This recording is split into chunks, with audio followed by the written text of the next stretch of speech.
प्यारे विद्यार्थियों, आज अपन समझेंगे वैश्वीकरण के बारे में। वैश्वीकरण एक बहुआयामी प्रक्रिया है जिसमें हम अपने निर्णयों को दुनिया के क्षेत्रों में क्रियान्वित करते हैं, जो दुनिया के दूरस्थ क्षेत्रों में व्यक्तियों के व्यवहार के निर्धारण में महत्वपूर्ण भूमिका निभाते हैं।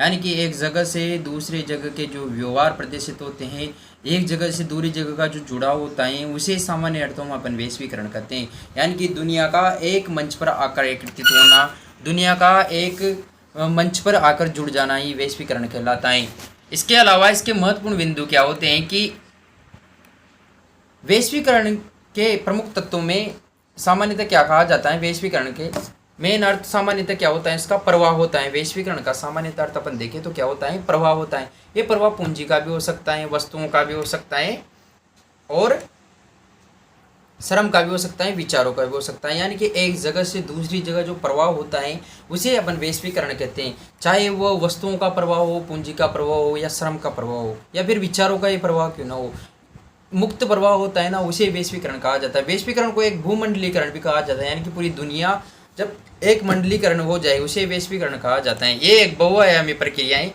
न कि सिर्फ आर्थिक या सिर्फ सांस्कृतिक या फिर राजनीतिक। ये एक बहुआयामी अवधारणा है, न सिर्फ आर्थिक है, न सिर्फ राजनीतिक है, और न ही सांस्कृतिक है। इसमें विचारों, पूंजी वगैरह सारों का प्रभाव आ जाता है, इसे वैश्वीकरण कहा जाता है। अब वैश्वीकरण के बहुत सारे कारण रहे होंगे। एक तो उन्नत टेक्नोलॉजी हुई है, प्रौद्योगिकी हुई है, विश्व में पारस्परिक जुड़ा हुआ है। यानी कि पूरा विश्व एक गांव के रूप में तब्दील हो चुका है, पूरे विश्व के ग्राम की अवधारणा भी कहा जाता है इसे। संचार क्रांति हुई है, टेलीग्राफ, टेलीफोन, माइक्रोचिप, इंटरनेट का आविष्कार हुआ है। ये भी प्रमुख कारण है वैश्वीकरण को बढ़ावा देने के लिए। वैश्विक समस्याओं से निपटाने के लिए अंतर्राष्ट्रीय सहयोग की आवश्यकता होती है। जैसे पहले अपने अंतर्राष्ट्रीय संगठनों में पढ़ा था कि कुछ ऐसी समस्या होती हैं जो कि पूरे एक विश्व की नहीं रहते, एक विश्व उनको मिलकर नहीं सुलझा सकता, इसलिए अंतर्राष्ट्रीय सहयोग की आवश्यकता होती है। और कहीं ना कहीं अंतर्राष्ट्रीय सहयोग प्राप्त करने के लिए जो पहल की थी अंतर्राष्ट्रीय संगठन वगैरह बनाने की, उसी में सबसे महत्वपूर्ण भूमिका निभाई है वैश्वीकरण ने। यानी कि वैश्वीकरण को बढ़ावा दिया है, अंतर्राष्ट्रीय समस्याओं को सुलझाने के लिए, अंतर्राष्ट्रीय सहयोग के लिए वैश्वीकरण को बढ़ावा दिया है। कि पर्यावरण या फिर वैश्विक की कुछ समस्या ऐसी होती हैं जिनको निपटारे के लिए अंतर्राष्ट्रीय सहयोग की आवश्यकता होती है।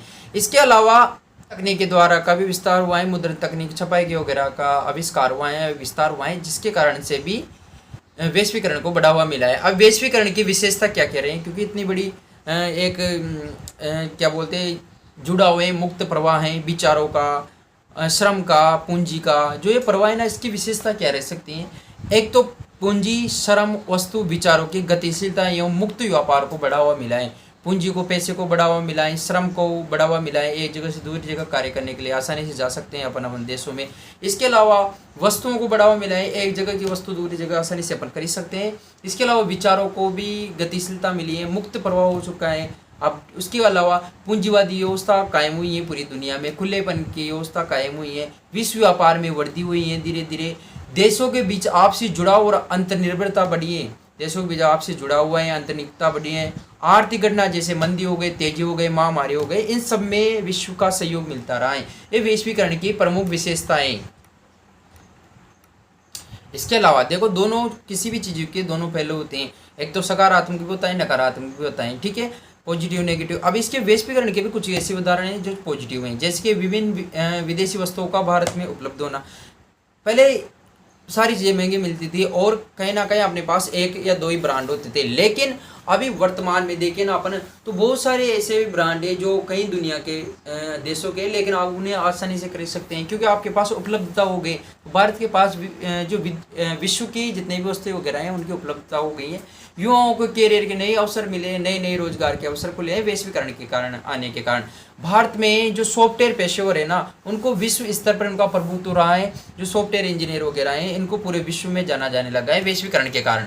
अब देखो, नकारात्मक भी इसका पहलू है वैश्वीकरण का। क्या पहलू है कि किसानों की आत्महत्या बढ़ी है, छोटे रियल व्यापारियों पर पीडीए का खतरा मंडरा रहा है, और आर्थिक असमानता में वृद्धि हुई है तेजी से, आर्थिक असमानता में तेजी से वृद्धि हुई है क्योंकि इसमें अमीर और गरीबी की खाई को बढ़ा दिया है वैश्वीकरण ने।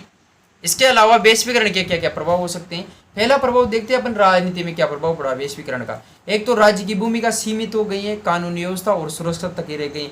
पहले राज्य की भूमिका सार्वजनिक कल्याण के लिए भी होती थी, लेकिन जैसे वैश्वीकरण ने सारा काम ले लिया, अब वैश्वीकरण का सिर्फ और सिर्फ कार्य क्या हो गया, कानूनी व्यवस्था का संचालन करना और जनता और व्यापारियों को सुरक्षा प्रदान करना। बाजार द्वारा आर्थिक सामाजिक प्राथमिकताओं का निर्धारण किया जाता है। अत्याधुनिक प्रौद्योगिकी के द्वारा राज्य की शक्ति में वृद्धि हुई, यहाँ तक कि राज्य को कुछ प्रभाव भी हुए हैं, पॉजिटिव प्रभाव भी देखने मिलते हैं वैश्वीकरण के कारण। इसके अलावा आर्थिक प्रभाव क्या हुआ है कि IMF, विश्व बैंक, WTO जैसी संस्थाएं ना उनका प्रभुत्व हुआ है पूरी दुनिया में। आयात प्रतिबंधों में कमी आई है। पहले अपने देश ने भी 1991 के पहले प्रतिबंध लगा रखे थे, फिर उसके बाद ग्लोबलाइजेशन वगैरह हुआ, उसके बाद ये प्रतिबंध हटाए गए, तो आयातों में जो प्रतिबंध लगे हुए थे ना उस पर कमी आई है। पूंजी के प्रवाह से विकसित देशों को लाभ हुआ है, जो पूंजी का प्रवाह बढ़ाए एक जगह से दूसरी जगह, वो विश्व विकसित जो देश है उनके पास अच्छा खासा पैसा गए हैं, जिससे उनको लाभ हुआ है। विकसित देशों ने कठोर वीजा नीति को अपनाया है, अपनी निजी को जो वीजा नीति है उसको कठोर किया है। सामाजिक सुरक्षा का कवच की आवश्यकता होती है, ये आर्थिक प्रभाव पड़ा है। इसके अलावा सांस्कृतिक प्रभाव क्या पड़ा है कि पश्चिमी संस्कृति का सांस्कृतिक एक रूपता है, पश्चिमी संस्कृति का धीरे धीरे पूरे विश्व में प्रसार हो रहा है। खान पान पहनावों में विविधता देखने को मिलती है। अपन पाश्चात्य संस्कृति की तरफ धीरे धीरे मुड़ रहे हैं, वहाँ के खान पान को एक ग्रहण कर रहे हैं, वहाँ के पहनावों की विविधताओं को ग्रहण कर रहे हैं। सांस्कृतिक मौलिकता पर खतरा मंडराता आ रहा है, जो प्राचीनतम परंपराएं चलती आ रही है उस पर खतरा मंडराता आ रहा है। सांस्कृतिक प्रभाव पड़ता है वैश्वीकरण का।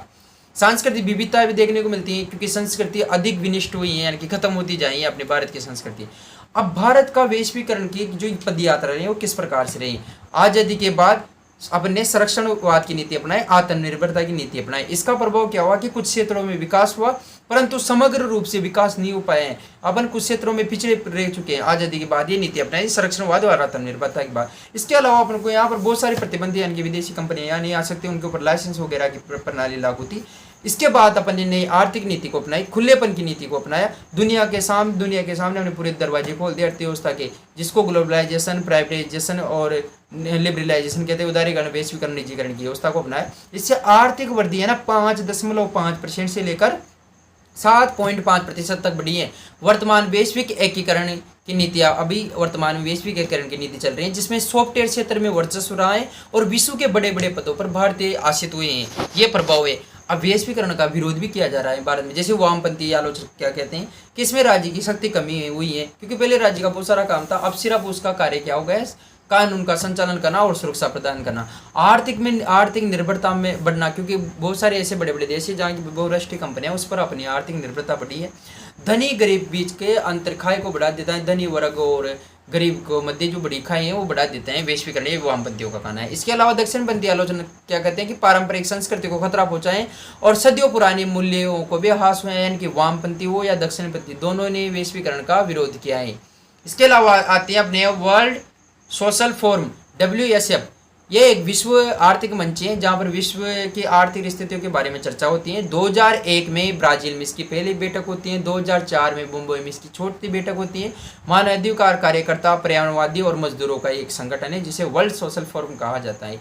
अब जो अपने वैश्वीकरण की वन शॉट में नोट्स देखे ना, इसका पूरा पाठ का क्या निष्कर्ष क्या निकलता है कि वैश्वीकरण एक जटिल बहुआयामी प्रक्रिया है जिसमें सकारात्मक नकारात्मक दोनों ही पहलू हैं। भारत ने 1991 के बाद वैश्वीकरण को अपनाया, आर्थिक विकास में वृद्धि हुई, परंतु इसके सामाजिक सांस्कृतिक प्रभाव पर भी विचार करना आवश्यक है। वैश्वीकरण के विरोध में विश्व स्तर पर आंदोलन जारी है, क्योंकि इसमें फायदा तो हुआ है, लेकिन ये जो इसकी जो नीतियाँ हैं, सामाजिक सांस्कृतिक नुकसान हो रहा है, उसके बारे में भी विचार करना आवश्यक है। तो अपन ने यहाँ आज वन शॉट के माध्यम से बहुत ही कम समय में वैश्वीकरण के चैप्टर को समझने का प्रयास किया नोट्स के माध्यम से। ठीक है, मिलते हैं नेक्स्ट इन्फॉर्मेशन वीडियो के साथ, तब तक के लिए जय हिंद, वंदे मातरम।